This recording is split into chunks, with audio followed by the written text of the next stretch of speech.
За наран зүгт даргаыг дэмжиж байгаа. Тэгээд яг гол одоо таныг бас төвлөрч ажилласаа гэсэн нэг хоёр санал болон одоо бас үнтэй зэрэгцүүлээд бас тодруулах асуулт байна. 2024 оны 4-р улирлын байдлаар өрхийн дундаж орлого нэг 2.6 саятай, зарлага бол 2.7 буюу бараг 100 мянган төгрөгөөр ийм одоо хасахтай ийм одоо байгаа. Тэгээ үндсэндээ бол хуримтлал хийх юм боломжгүй нөхцөлтэй одоо дундаж давхраг болон түүнээс доош ийм нөхцөл байдалтай төлбөрийн чадвар өөрөө сөргөөр нөлөөлж байгаа нөхцөл байдалтай байгаа. Тэгэхээр энэ 6% гэдэг асуудал бол өөрөө одоо үндсэндээ энэ өрхүүд хуримтлал үүсгэх чадваргүй. Тэгсэн мөртлөө ингээд 6% хүүтэй зээл ингээд авах эрэлт нь өндөр мөртлөө үүнээсээ болоод орон сууцны энэ үнийг хөөрөгдүүлэх юм эрсдэл үүсэт байгаа. Тэгэхээр энэ хүчин зүйл дээр түшиглээд одоо энэ иргэдийг илүү одоо улам өндөр өртөгтэй болгоод байгаа юм эрсдэл байгаа тийм.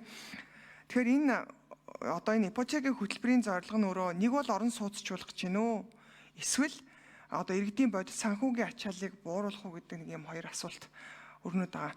Тэгэхээр энэ хэрэг ачааллыг бид нар одоо бууруулах юм бол зээлийн хүүг илүү одоо уян хатан шатлалтай одоо зах зээлийн нөхцөлд ойртуулах одоо ямар боломж байна. Орон сууцын одоо энэ үнийг докторжуулах одоо арга хэмжээнийг хизээнээс эхлүүлэх вэ гэдэг нэг асуулт байна. За хоёрт нь болохоор одоо энэ төрөлжүүлэн хөгжүүлэх юм нэг хүүгийн бодлоготой байх. Одоо ялангуяа яг бага орлоготой иргэдэд бол ойлгож байна. 6% хүүтэй одоо энэ хөтөлбөрийг хэрэгжүүлээд явах нь зүйтэй. 80 м2 хүртэл. Гэтэл за дундаж болон түүнээс дээш орлоготой иргэд заавал одоо 6% хүүтэй гихгүйгээр 80-аас дээш магадгүй 120 150 м2 талбай бүхий. Гэхдээ 6% гэхгүй магадгүй 8-9% ийм шаталтай хүүтэйгээр илүү хүртээмжтэй одоо энэ ипотекийн зээлд хамрагдах хүсэл бол байдаг тийм.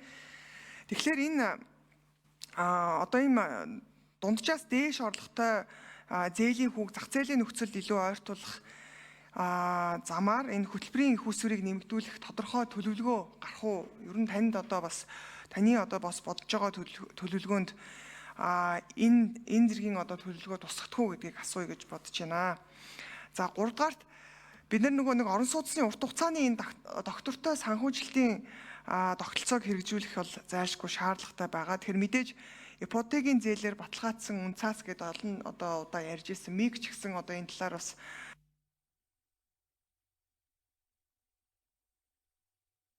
за 5 номер. За Мунтгай гишүүний асуултанд хариулъя. Тэгэхээр таны хэлж байгаа энэ орон сууцны үн иргэдийн амжиргааны энэ зөрүү гарч байгаа нь бол суур шилтгаан бол инфляц. Тэгэхээр үндсэндээ инфляц мөнгөний үнцэн гэсэн үг. Инфляц бол өөрөө энэ сагсан дээр тооцогдоод явж байгаа. Тэгэхээр өнгөрсөн хугацааны энэ жоохон хөөсрөл бий болоод бодит эдийн засгийн өсөлтөөс илүүдсэн энэ зээл мөнгөний нийлүүлэлт за төсвийн өсөлт тэлэлт за энэ болгон бол яаж шингэж байгаа вэ гэхээр нэгдүгээр инфляц руу, хоёрдугаарт энэ тодорхой салбар үнийн өсөлт рүү шингэж байгаа. Тийм учраас ингээд дээр нэмээд мэдээж таны хэлж байгаа энэ ипотекийн 6% хүүтэй энэ өнгөлтэй зээл. За энэ бүгд нийлээд одоо энэ орон сууцны үнийг хөөрөгдөж байгаа. Тийм учраас энийг зах зээлийн зарчимд шилжүүлээд мэдээж орлогын хувьд болцоотой хувьд бол заавал 6% дээр бөөнөр ингэж ойчрлох биш.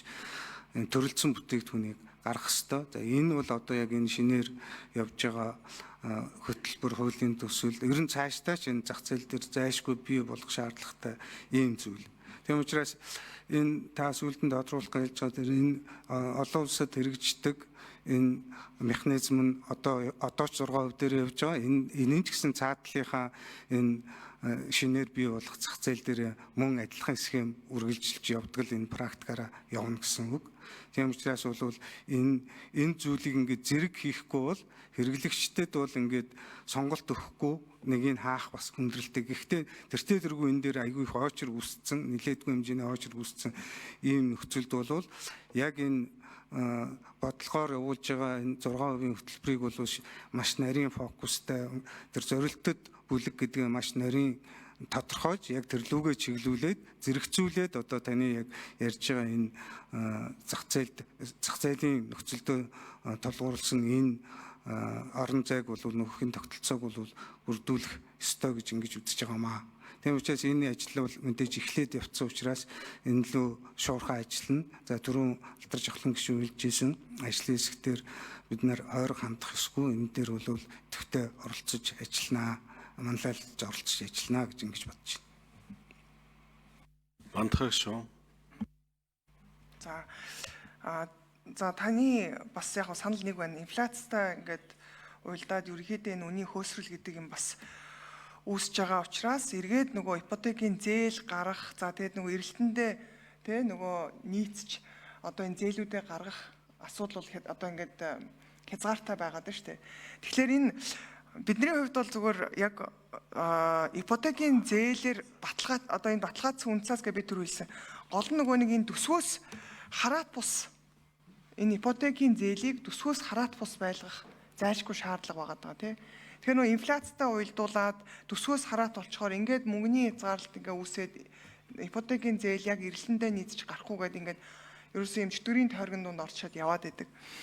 Тэгэхээр таны хувьд энэ урт хугацааны санхүүжилтийг олон нийтээс одоо мөнгө босгоод магадгүй одоо энэ ипотекийн зээлээр баталгаажсан үн цаасыг хоёр дахь цэцэл дээр гаргах, мөнгө татах тал дээр яг ямар стратеги байна? За 5 номер нэр дэвшиж.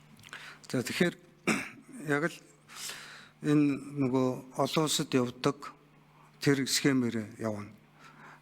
Тэгжээж энэ дээр урт хугацааны хөнгөлөлттэй ийм их усүр олж ирээд тэгээ энэ нь ипотекийн зээл гараад энэ зээл ипотекээр баталгаажсан үн цаас нь эргэлтэнд ороод ингэж явдаг ийм таны хэлж байгаа яг энэ бол нөгөө орлого зөөрлсөн яг зах зээлийн зарчим зөөрлсөн энэ бүтээгдэхүүн бол өөрөө өсвөөсөйг яг энэ зарчимд орно гэсэн. Тэгжээж яг бол зах зээлийн зарчмаар хөв тогтно тэгжээж эрэлт нийлүүлэлт тэнцээд явна. Энэ дээр нь бол төр оролцохгүй. За мэдээж төр бол яг тодорхой бодлогоор энэ зорилттой зах зээлийн дээр бид нар явж ирсэн. Тэрийг л одоо яг наривчилж ингэж явах энэ бодлого дээр л төр оролцож явах нь зүйтэй байгаа юм. Тэр энэ тал дээр хэлж байгаа. Зүгээр ер нь яг инфляцийн хувьд бол мэдээж Монгол банкны үндсэн мандат учраас энэ дээр бодлогоороо За мандахаг шүү. Хариулт хангалтгүй гэж 1 минут. Тэгэхээр нөгөө нэг олон улсын жишгээр одоо яг энэ ипотекийн зээлийн одоо баталгаажсан үн цаасыг ер нь бол бас судлаж гаргах ер нь зайлшгүй шаардлагатай. Үүний нэг одоо гол ажлын нэг бас байгаасаа гэж хүсэж байгаа. Гэхдээ одоогийн яг энэ бизнесийн орчны нөхцөл байдалтай уялдуулах юм бол хэрв үн цаас гаргахаар болох юм бол энэ олон нийтээс одоо их усүр татхад татврын хөнгөлөлт эсвэл засгийн газрын баталгаач гэдэг юм уу нэг юм хөшүүрэг бий болж иж энэ өөрөө идэвхжих боломжтой болох баха. Хөрөнгө оруулагчид илүү таатай орчин бий болгосны дараа гарахгүй бол яг одоо ингээд гаргалаа гэхэд одоо худалдан авахч тийм ээ хөрөнгө оруулагчд бол илүү бас хомигдмал байх болов гэсэн ийм санал байна.